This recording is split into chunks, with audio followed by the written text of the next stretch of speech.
it's Long Island, I guess. But Chris, you're down in Jersey, right? I'm in New Jersey now. I just got a little homestead today in Colts Neck, which is nice. So I'm Mazel, like, congrats. Mazel. We're like 15 minutes from some fun waves, and then about 50 minutes from Manhattan. So it's a good little spot. It's in some like horse country, like some horse farms, and then there's a nice quick shot down to a nice beach. So I'm pretty happy about it. And then Chris, you're up in Connecticut. I sadly live like in the middle of Connecticut, but interestingly, it's an equidistant travel for me to get back to Long Island or head up to New England, where I do a lot of surfing in Rhode Island. So it's about an hour and a half, an hour and 20. You do it. Yeah. I'm Brooklyn, so Rockaway. I know that all the time. It's too easy, and it's been good. It's been fun lately. It's been a really good winter so far. Long interval northeast swell, really weird, just wrapping in, and it's like all those new jetties they're building. It's pretty interesting. So when you come back, when COVID settles down and Vans comes back out, hopefully, or something like that, or the WSL, you'll get to see some good surf again out here. That's what's up. Yeah, it's been going off over there. I love the East Coast. It's such a special spot. It's fun. I wanted to kind of jump in really, really quick, seeing that we're talking about geographic location, right? And I was poking around on your website for Kassia's wetsuits, and the water's cold where we surf. It's really cold, and I started laughing because I want to talk about the aesthetics of your wetsuits. I want to talk about the carbon footprint that you're really interested in. I want to talk about sizing for women, which I think is super important and interesting. But as I was poking around, it was like, I poked on like drop down menu. It was like cold. I was like, all right, let's see what she's got. And she was like, it was a 3-2. I was like, dude, that's warm. That's warm water, dude. It's like coming into summer. There's that sweet 2 weeks that you guys get it before it gets real warm.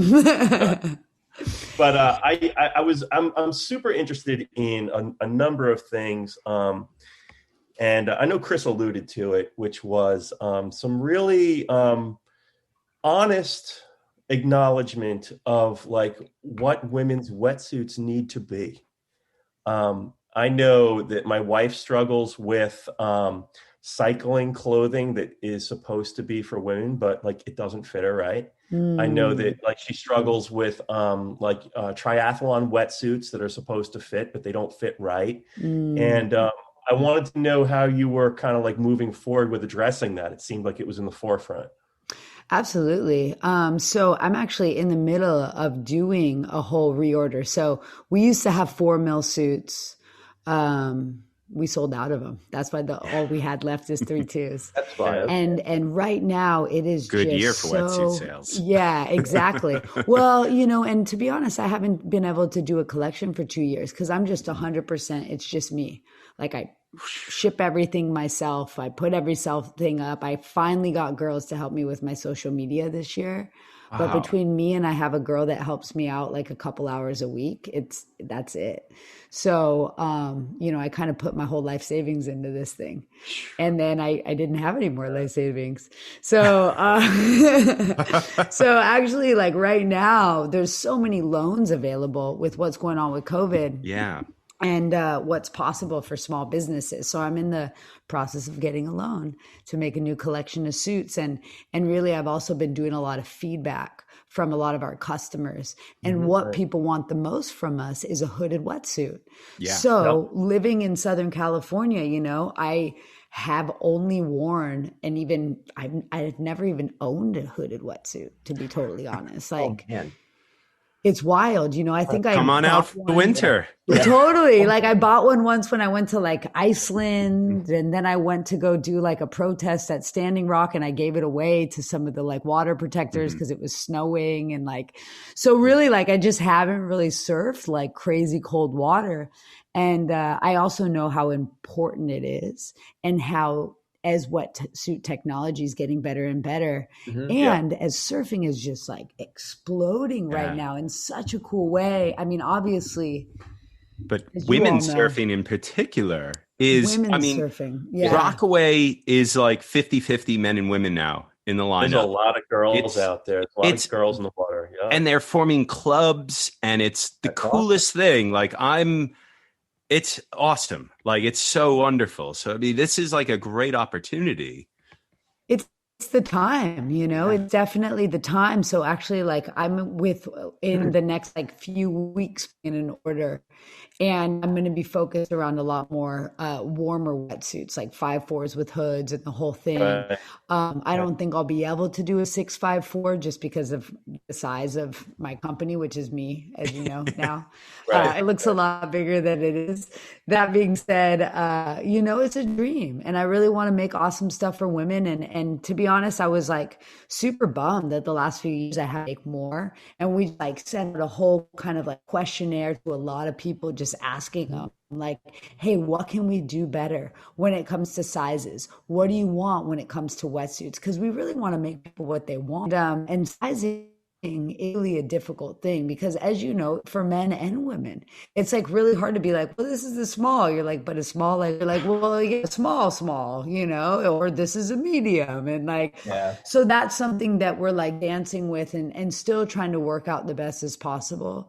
When I was making wetsuits with Roxy, we had a pretty loose size chart. They had like they just had a lot more bandwidth. Obviously, they were like they have a lot of money. They could make a lot of stuff. Yeah, and they had like over 150 retail stores, so they could like fill the MOQs.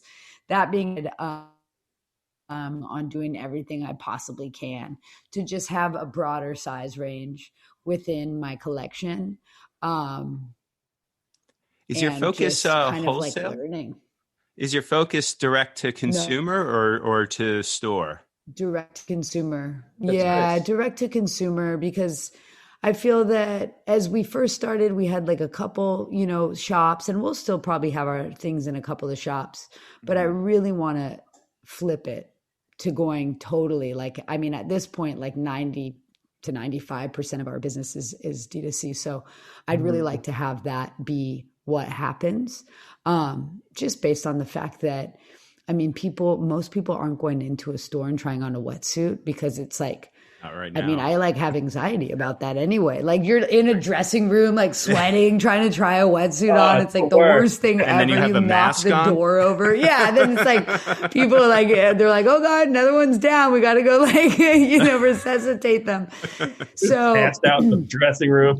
Totally. So I think with wetsuits and stuff like that, and then, I'm really trying to be able to offer consumers and surfers and people a better product for a more comparable price. And if you take out that wholesale margin, you're able to really do that. So that's kind of like something I'm really trying to focus on and just offer to people. Do you ever talk to the people that like need essentials like that? To me, like, that was really fascinating watching them come up over the last few years and really gain a huge market share, Absolutely. Like, so many people I've met that have gotten a really good wetsuit from them, and I think they've really shown the way for companies like you and others, I think, for sure. It's cool what they're doing. They have their whole formula, like everything's really simple. Everything's like really kind of straight, and it's awesome. So I think that what they're doing is it's great structure. It's like, I want to be loud and like a little bit. And too, it's like, they've kind of come up and like thrown down in a chill way. So it's cool to see what they're doing. And, I think, there's just like so much learning in starting anything. Cause it's kind of like, you're like, at this, like, let's figure it out along the way. So it's cool to see what other people are doing and also notice for me, like what's working, what's not, what I can do better. And for me, it's really about like, right now it's like asking our crew, like, hey, what do you want? And how can we get it for you? Do you go ahead? Oh, go for it. No, you, my man. I think the two things that kind of like really impressed me was like, one, like the interest in staying true to like women's sizing or more attentiveness to women's sizing, but then also the aesthetics of your suits. You know, I mean, it's funny. Like I was kind of like thinking about like the history of me being in the water, and we went from like this like day glow wetsuits with the whole gotcha era, and then like the MCD era was like everyone was wearing black wetsuits, and now all of a sudden I'm looking at your wetsuits and I'm like, they're so creative, they're so interesting, the stitching, the paneling, and I kind of wanted to know like where you're getting your inspiration from, and your colors and your design, and because they're not just functional, they're beautiful to look at. So I was hoping you could talk about that.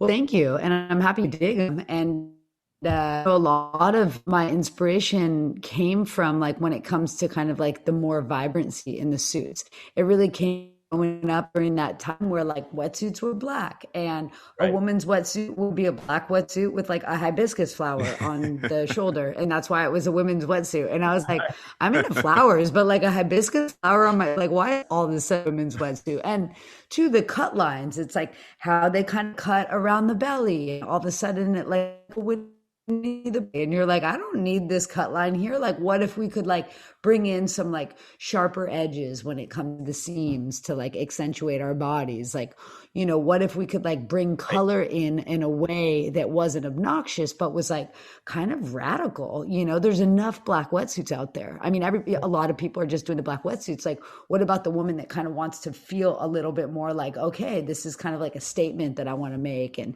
I kind of want to like stand out a little, or I want to bring my vibe to the water, and my vibe's like a little bit more like, hey, out there, you know? So those are kind of some of the inspirations. It's like, what do I want to wear? What do my friends want to wear? And also kind of like, how can we take like, I mean, I think like in some ways from like kind of more of a creative standpoint, like in looking at kind of my marketing and some of the imagery that we shot, you know, there's this kind of like surreal visual element to both what we created and kind of like some of like the marketing assets we have and the lookbook and all that stuff. It's like kind of like this like surreal world. And I think in so many ways, like surfing is really this like beautiful, surreal reality that we get to experience. It's like you're in the water and there's like dolphins and whales, and all of a sudden, like in the East Coast, I had this experience, like a thunderstorm comes in and it was like super hot before, and then all of a sudden there's rainbows and then just monarch butterflies everywhere. It's like you can't even explain that to somebody. They're like, what, you were wearing this hat, you know? And then all of a sudden, like back on the street, people are just honking and everything's kind of like gray and blah. So it's like, I feel like surfing is this real beautifully surreal reality. And I kind of in more of like a conceptual way, I think that's kind of part of it too. It's like, how can we empower ourselves, and how can we really live in this kind of beautifully surreal reality? It is. It's kind of like very surreal and expressive, you know. And when I look at them, it's kind of wonderful. There's a joy to them instead of a seriousness to them, you know. I was interested too in you have a recycling program that where you'll receive people's wetsuits and find a way to recycle them. I was like, this is brilliant, because if you went down in my basement, it looks like I've got like 20 people hanging from the ceiling and they're all defunct, you know? Your kids must be creeped out at night when they go down there and they see shadows of hanging wetsuits. Well, it's the craziest thing too, because like you've got all these defunct, dried out wetsuits and you don't want to throw them away, because in your mind you're like, I'm going to use these for something, and you don't. Friend's going to use it, right? Yeah. Have it for a friend. Yeah, so you give your friend a wetsuit that's dried out and full of holes, and they'll never surf again, you know. So the zipper's corroded, won't zip up.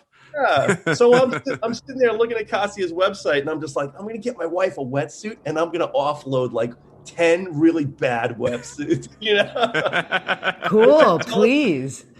Tell us about your recycling program and what you do with them, or it's Absolutely. Yeah. So we kind of collaborated with this guy, Brian. He owns a yoga company called Suga Yoga. And actually out in New Jersey is where they kind of like basically take all the old wetsuits and kind of essentially put them into, so like almost like a wood chipper or something. I don't know. It's like, that's kind of the vibe, like it's not a wood chipper, but essentially they cut them all up.